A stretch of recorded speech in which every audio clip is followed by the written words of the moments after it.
Isabella Grant believed she was minutes away from humiliating a broke single father inside a military hangar full of engineers. She had dared Mason Reed to repair a malfunctioning fighter jet, the very aircraft threatening to collapse her company's billion-dollar contract. Mason said nothing. He simply walked toward the control panel and listened to the engine the way other men listened to a heartbeat. But when military security scanned his identification, the entire hangar went silent within seconds. The man they had mocked only minutes earlier had once been a legend erased from every classified report in the country. Stay until the very end, because the sealed file in this hangar will destroy every arrogant word spoken here today.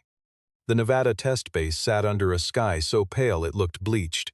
and inside the largest hangar on the property, engineers in matching jackets moved like nervous birds around a single aircraft.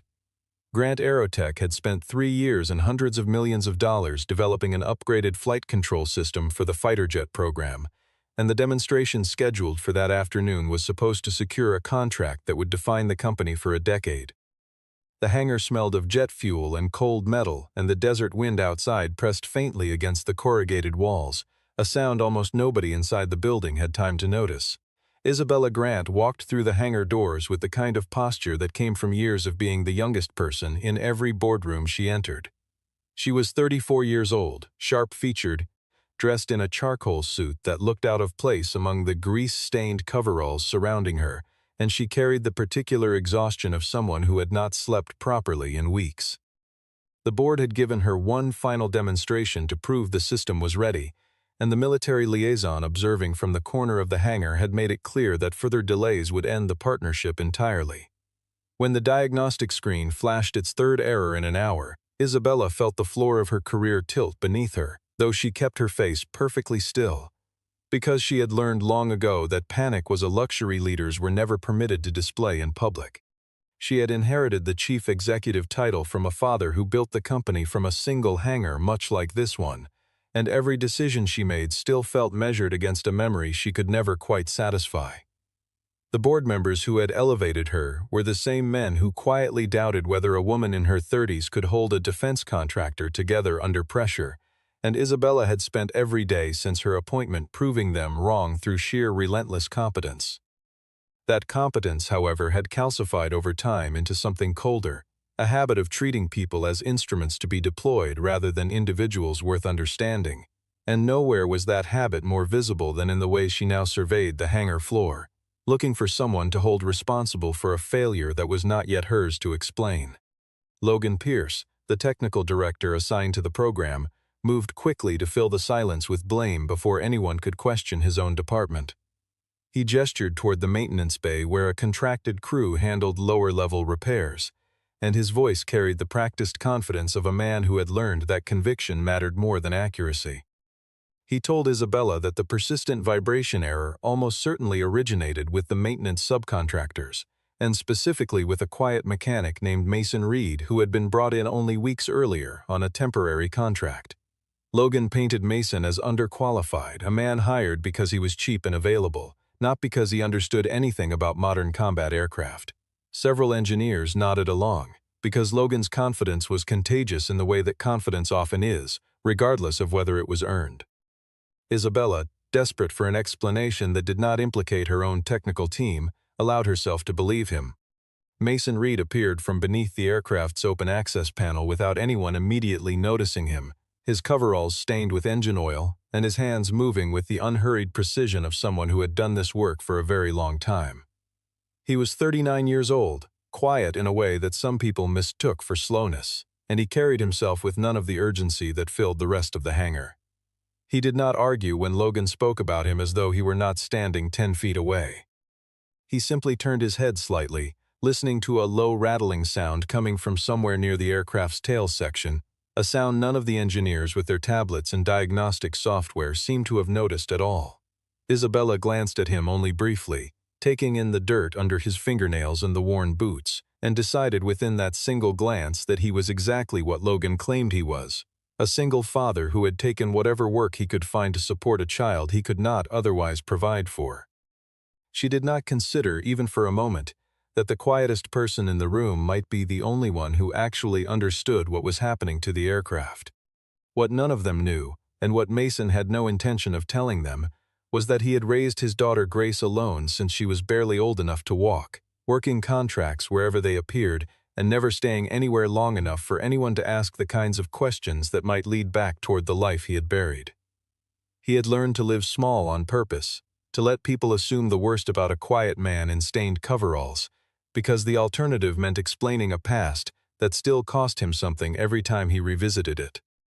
The hangar around him was full of engineers who trusted screens and software over their own instincts, and Mason found a strange private comfort in that fact, because it meant nobody expected him to know anything beyond the basics of his contract. He had walked into this job the same way he walked into every job, planning to do the work quietly, collect his pay, and disappear before anyone looked too closely at who he used to be.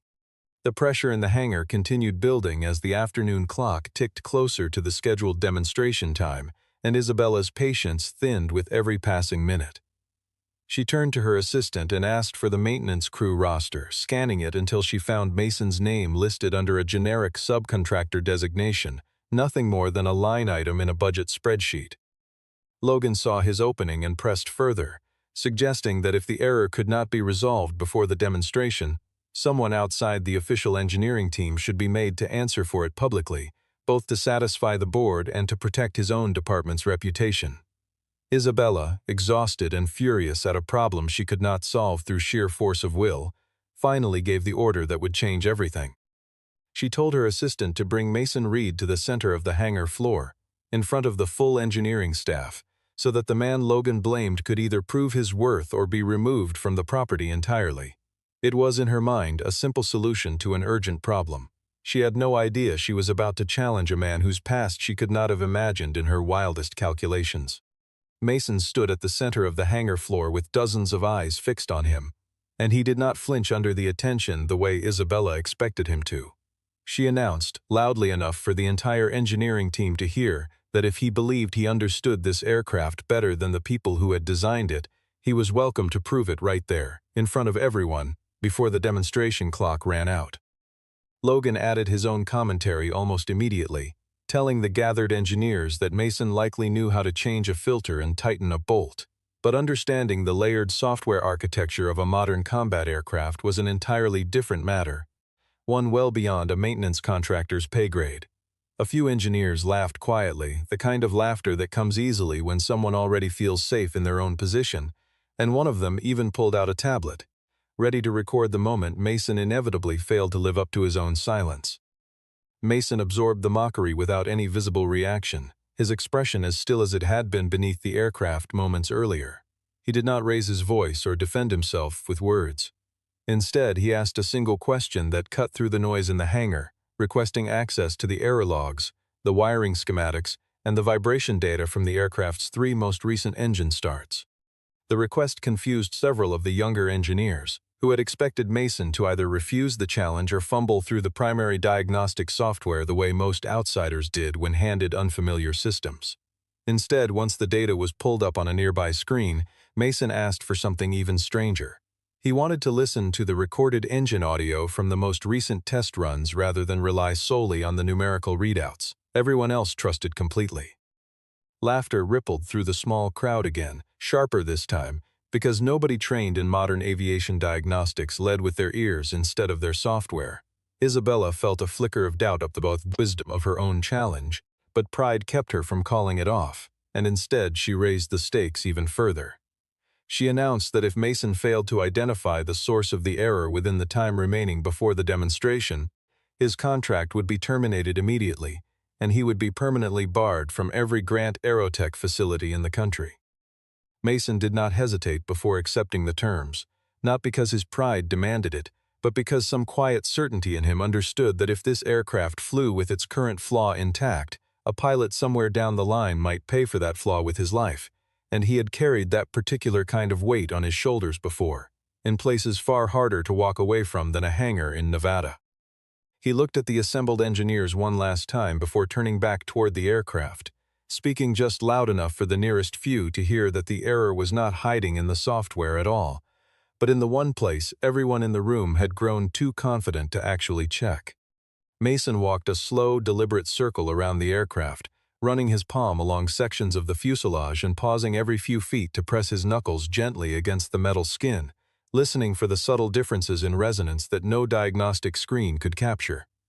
The engineers watching him exchanged glances, unsure whether they were witnessing genuine expertise or an elaborate stalling tactic designed to buy time before an inevitable failure.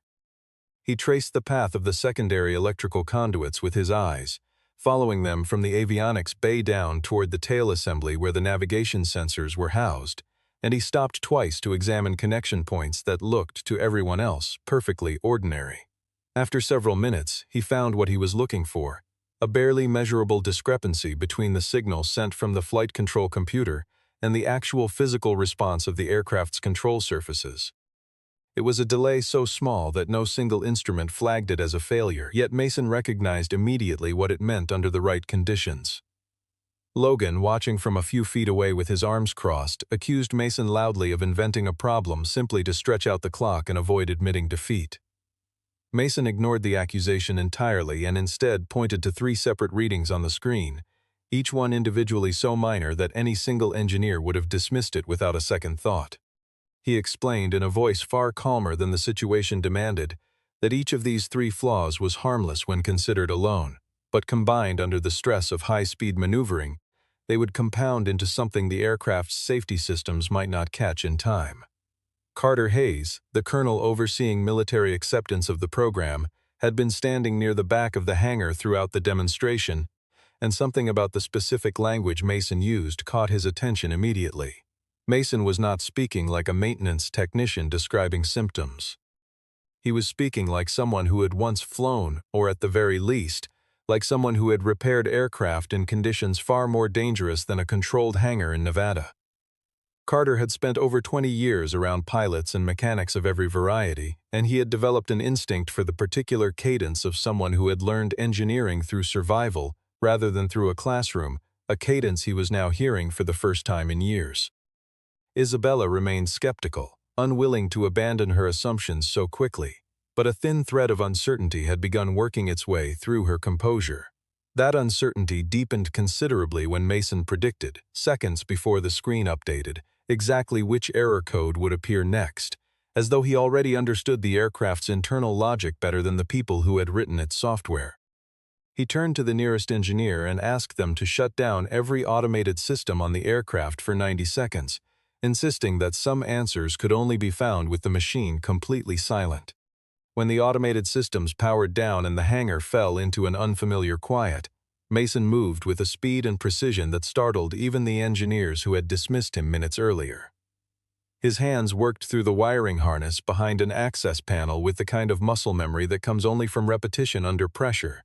the kind of repetition that happens in places far more dangerous than a peacetime test facility.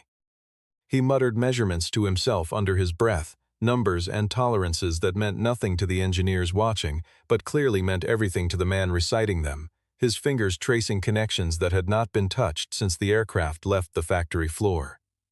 A younger engineer, curious about the access credentials Mason had briefly entered into a diagnostic terminal, ran a quick background check out of simple curiosity and discovered something strange.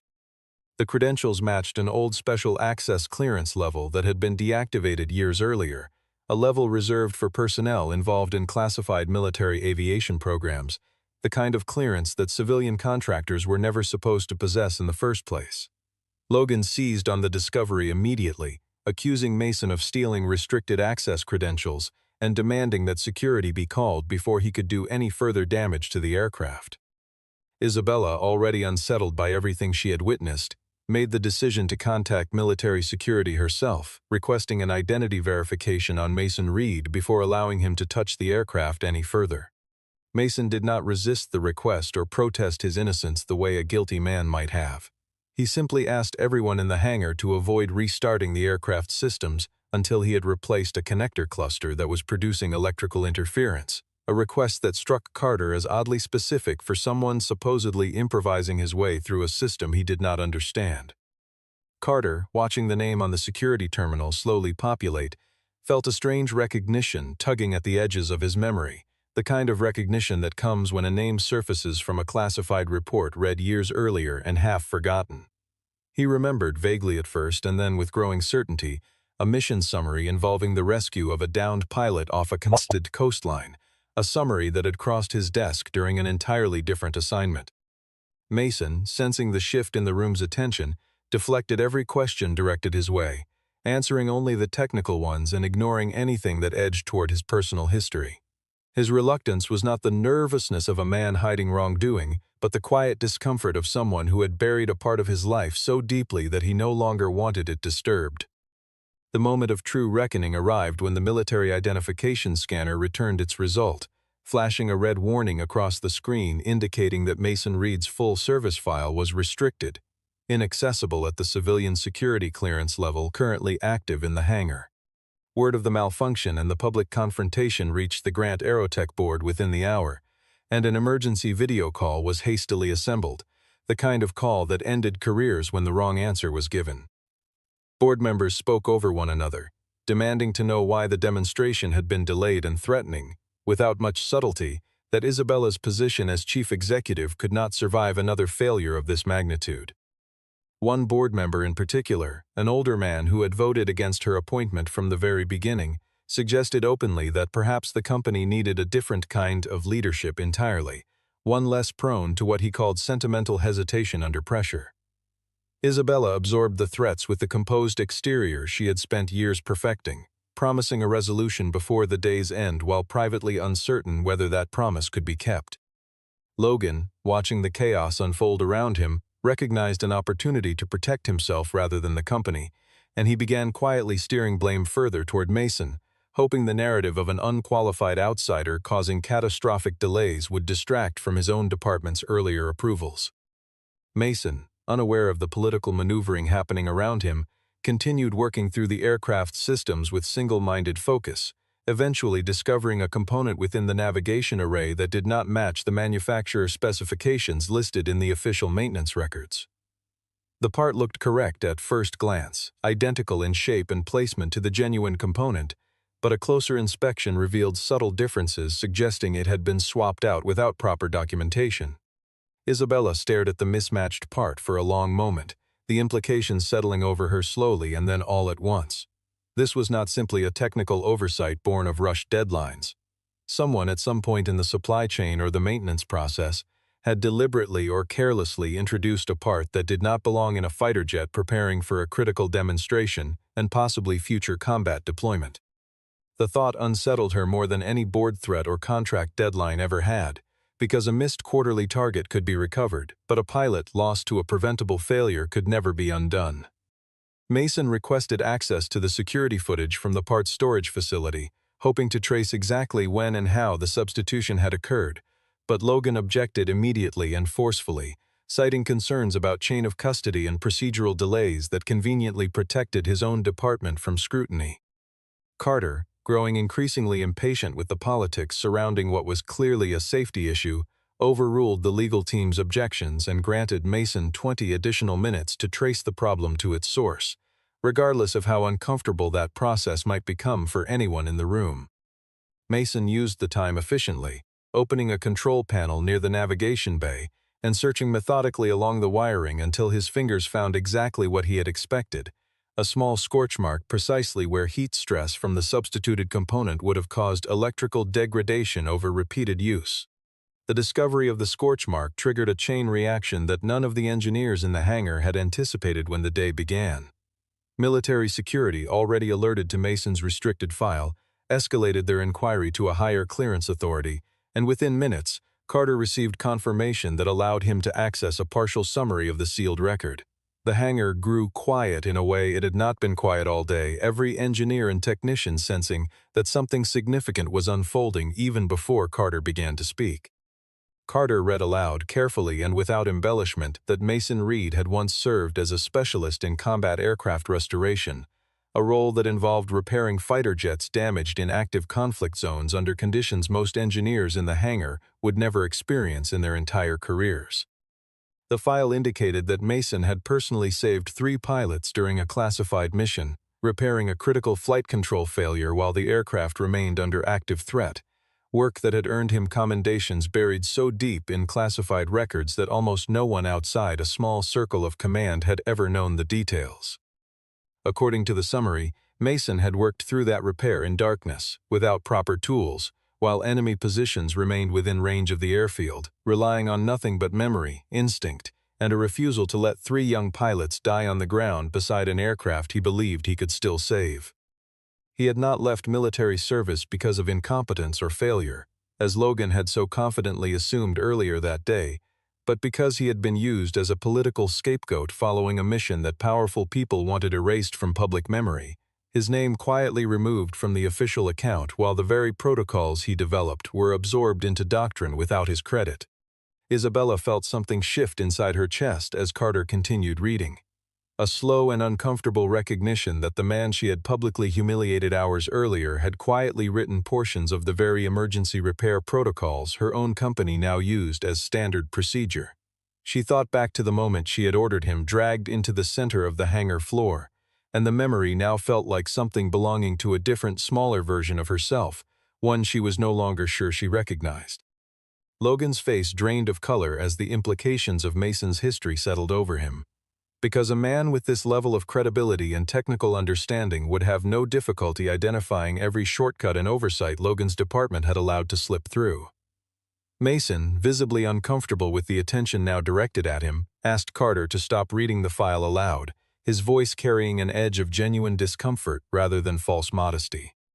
He explained simply that he had not come back into this world seeking recognition or sympathy, only to fix what was broken and return home to his daughter before the night grew too late.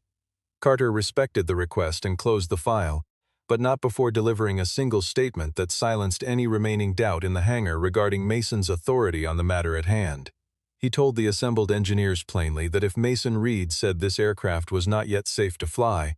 then no one in that hangar, regardless of rank or title, had the authority to put it in the air. With the truth of his background finally acknowledged, Mason returned his attention fully to the technical problem at hand, methodically walking the engineering team through the evidence he had assembled throughout the afternoon. He demonstrated that the persistent vibration error originated from a secondary sensor cluster that had been replaced with a cheaper, non-specification component, likely substituted somewhere along the supply chain in order to meet an aggressive production deadline. Logan found himself cornered by the documentation trail, because the final approval signature authorizing that component's installation belonged unmistakably to someone within his own department. Isabella's anger toward the situation was real, but it extended beyond Logan alone, settling instead on the broader culture she had cultivated within her own company, a culture so consumed with meeting deadlines and satisfying board members that employees had learned to bury problems rather than report them honestly. Mason did not indulge in any satisfaction at Logan's unraveling, choosing instead to focus entirely on correcting the aircraft's systems, because to him the safety of whatever pilot eventually flew this jet mattered infinitely more than settling old scores or proving a point. He had seen enough, in another life, to know exactly what carelessness could cost, and no amount of vindication in a Nevada hangar would ever feel as important as preventing that cost from repeating itself. He guided the engineering team through the process of recalibrating the control signal pathways, replacing the faulty component, and rebalancing the navigation system's response thresholds, working with the patient authority of someone who had performed this exact kind of repair under far worse conditions than a hangar in Nevada. Carter authorized one final ground test before the demonstration window closed entirely, and the assembled team watched in tense silence as the engines roared to life with a steadiness that had been absent all day, though a single unexpected warning flickered briefly across the diagnostic screen before settling. The remaining engineers, who only hours earlier had laughed openly at Mason's insistence on listening to engine sounds instead of trusting software readouts, now stood close enough to watch his hands move, taking mental notes the way students watch a teacher they finally respect. Isabella noticed the shift in the room's posture before she fully understood what had caused it, the subtle way people leaned toward Mason rather than away from him, the way questions were now addressed to him directly instead of filtered through Logan or anyone else with a title above his. She found herself wondering how many other capable people had passed through her company over the years, dismissed and overlooked simply because they did not carry themselves the way executives expected competence to look. It was an uncomfortable question, one she did not yet have an answer for, but one she suspected would follow her long after this particular crisis had passed. The test pilot scheduled for the demonstration had already climbed into the cockpit by the time the new complication revealed itself, and outside the hangar weather conditions were beginning to deteriorate more quickly than the forecast had predicted, thin clouds darkening over the runway while a cold wind began pulling at the windsocks near the tower. Mason recognized almost immediately that this new error did not originate from the aircraft's hardware at all, but from a software update Logan's team had installed earlier that day in the wrong sequence, layering a critical patch on top of an incompatible base version. Logan, sensing the walls closing in around him completely, attempted to quietly delete the update history from the system logs before anyone else noticed the mistake, hoping to erase evidence of his department's negligence before it could be traced back to him. Isabella witnessed the attempted deletion with her own eyes, standing close enough to see exactly what Logan was doing on the terminal, and she immediately ordered his system access revoked on the spot, her voice carrying a finality that left no room for negotiation. Mason worked quickly through the layered software conflict, manually unwinding the incorrect installation sequence, while simultaneously guiding 2 junior engineers through the correction process, all while keeping his voice calm enough to avoid rattling the pilot waiting inside the cockpit. In the middle of the tense repair, his phone buzzed briefly with a call from his daughter, and Mason stepped aside just long enough to tell her gently that he would be home later than expected, his voice softening for those few seconds in a way it had not softened all day, before he returned immediately to the work in front of him. He completed the final correction with only moments remaining before the system would have overheated from the conflicting processes still running in the background, his hands steady even as the seconds counted down toward failure. The aircraft's systems restarted cleanly, every warning light disappearing from the diagnostic display almost simultaneously, and for the first time since the demonstration had begun, the hangar filled with the sound of quiet, disbelieving relief. The test pilot, speaking through the radio connection to the ground crew, confirmed that the control response felt smoother and more precise than any previous test run he had experienced with this particular aircraft. Carter authorized a low-speed taxi test along the runway, watching closely as the jet moved with a stability that had been entirely absent only hours earlier. Isabella stood near the hangar entrance, watching Mason observe the test with quiet attentiveness. No triumph or vindication visible on his face, no demand for apology or acknowledgement crossing his lips. Security escorted Logan from the facility shortly afterward, once the evidence confirming his department's component substitution and his attempted deletion of the system logs had been fully verified by the technical review team. Mason, gathering his tools without any particular urgency, offered Isabella a single observation before turning to leave the hangar floor. He told her that aircraft rarely fell from the sky because of one catastrophic failure, but far more often because many people, each individually confident in their own small piece of the system, simply chose not to look closely enough at the parts they assumed someone else had already checked. Isabella absorbed that statement in silence for a long moment, turning the words over in her mind as she watched Mason walk back toward the maintenance bay where his tools were stored. When she finally spoke again, addressing him directly for what felt like the first time that entire day, she did not call him a contractor or a mechanic, the dismissive language she had used so freely just hours earlier. She called him Mr. Reed, the simple correction carrying more weight than either of them acknowledged aloud in that moment. The shift in her language was small, almost imperceptible to anyone not paying close attention, but it marked something significant nonetheless, a quiet acknowledgement that the man she had publicly challenged had earned a level of respect she had withheld from him since the moment they met. Mason paused briefly at the sound of his own name spoken with something other than condescension, gave a small nod, and continued toward the maintenance bay without saying anything more. The engineers around the hangar exchanged glances, sensing that something fundamental had shifted in the dynamic between the woman who ran the company and the man she had nearly destroyed professionally over a misunderstanding rooted entirely in appearances. Isabella remained standing near the hangar entrance long after Mason had disappeared from view, watching the now stable aircraft taxi slowly back toward its designated position, and beginning to understand the full weight of what had almost been lost that day, not just for her company, but for whatever a pilot might have eventually flown a jet no one had bothered to examine closely enough. The following morning, Isabella requested a private meeting with Mason in one of the smaller conference rooms attached to the hangar complex, away from the engineering staff and the lingering tension of the previous day's events. She began the conversation with an apology delivered without qualification or excuse, acknowledging directly that she had judged him based entirely on his appearance and his circumstances as a single father, never once considering that those circumstances said nothing meaningful about his competence or character. She admitted that her assumptions had nearly cost the company an aircraft, a contract, and quite possibly a pilot's life, and that the failure belonged to her leadership as much as it belonged to anyone in Logan's department. She continued, her voice quieter than the commanding tone she usually carried into meetings, explaining that she had built her entire career on the belief that competence always announced itself loudly, through credentials, through titles, through the right kind of confidence in a room full of strangers. Watching Mason work the previous day had forced her to confront how wrong that belief had been, and how many quiet, capable people she had likely overlooked in the years before she ever set foot in this particular hangar. Mason listened without interrupting, his expression unreadable in the way it had been throughout most of the previous day, neither accepting the apology with obvious warmth nor rejecting it with bitterness. When Isabella finished speaking, she slid a folder across the table toward him, explaining that she wanted to offer him a permanent position as chief safety consultant for the entire flight control program, with compensation far exceeding anything his previous contract had paid. Mason looked at the folder for a long moment without opening it, then quietly declined the offer, explaining that he had no interest in returning to a world that had once chewed him up and discarded him without ceremony, regardless of how generous the terms might now appear.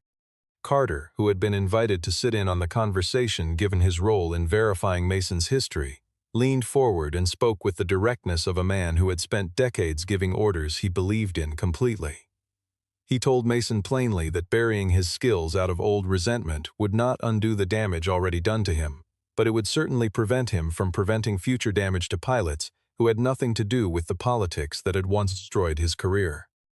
He reminded Mason gently but firmly that the 3 pilots he had saved years earlier had gone on to fly other missions, raise families of their own, and live entire lives that would not exist had Mason chosen, on that distant night,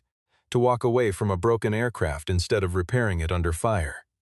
Isabella did not push the offer further or attempt to manipulate Mason's emotions toward accepting it, choosing instead to slide a second document across the table, a revised contract with one critical clause highlighted near the top of the first page. The clause granted Mason absolute authority to halt any test or deployment if he believed safety protocols had been compromised, a level of authority no one at his previous rank had ever been granted, civilian or military. Mason read the clause slowly, recognizing immediately that this was not an attempt to buy his silence or his loyalty through money alone, but a genuine acknowledgement that the very oversight he had once been punished for prioritizing was now being institutionalized as company policy. He sat with the weight of that realization for a long moment, understanding clearly that this offer represented something different from the world that had discarded him years earlier, a chance not to become wealthy, but to ensure that the kind of tragedy he had narrowly prevented yesterday would never again depend on luck alone. After a long silence, Mason agreed to a 90-day trial period, setting only one condition of his own in return: that no one within Grant Aerotech would ever again be permitted to dismiss the maintenance crews as lesser simply because their hands were dirtier than everyone else's in the building. In the weeks that followed, Grant Aerotech quietly restructured its safety review process, requiring maintenance personnel to be present and heard during every major safety meeting rather than relegated to silent execution of decisions made entirely by engineers above them. Isabella found herself listening more carefully in meetings she once would have rushed through, asking questions of people she once would have overlooked entirely, and slowly becoming the kind of leader who used her authority to elevate rather than dominate the people working beneath her. She began visiting the maintenance bay personally, something she had never once done during her years running the company, learning the names of mechanics whose work she had previously reduced to line items on a budget sheet. The engineers who once laughed at Mason's methods now sought his opinion before finalizing any major repair, and the culture of the hangar shifted from one of quiet competition into something closer to shared responsibility. Mason never sought public recognition for what had happened in that hangar, never gave interviews or accepted invitations to speak about his classified history, content instead to remain exactly as quiet and unassuming as he had always been. His name was formally restored within internal military maintenance records, the unjust circumstances of his original departure corrected through a process Carter personally oversaw with the same seriousness he brought to every other duty in his long career. Carter visited the Grant Aerotech facility one final time before the trial period ended, carrying with him a small case containing a service medal that had been quietly revoked years earlier following the politically motivated decisions that ended Mason's military career. He returned the medal without ceremony or speeches, simply placing it in Mason's hands and telling him that some debts, even late ones, were still worth settling properly.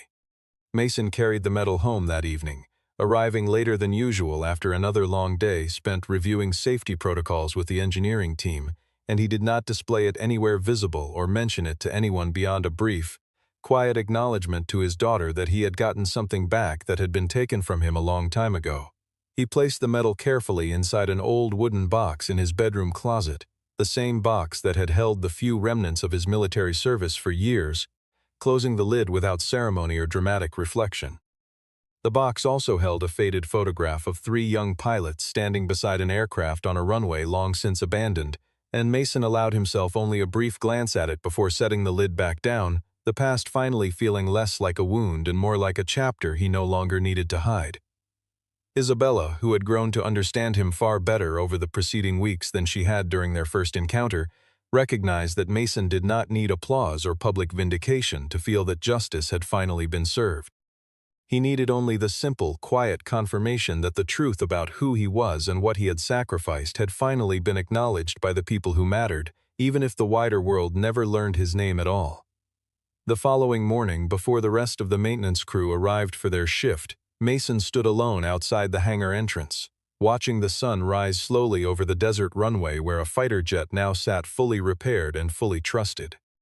He was no longer the man dragged into the center of a room to be humiliated and tested, but the man who had quietly reminded an entire industry why respect should never depend on the cleanliness of someone's hands or the size of someone's paycheck. If this story reminded you that judging someone by their appearance can cost more than anyone is willing to admit, then carry that lesson forward with you.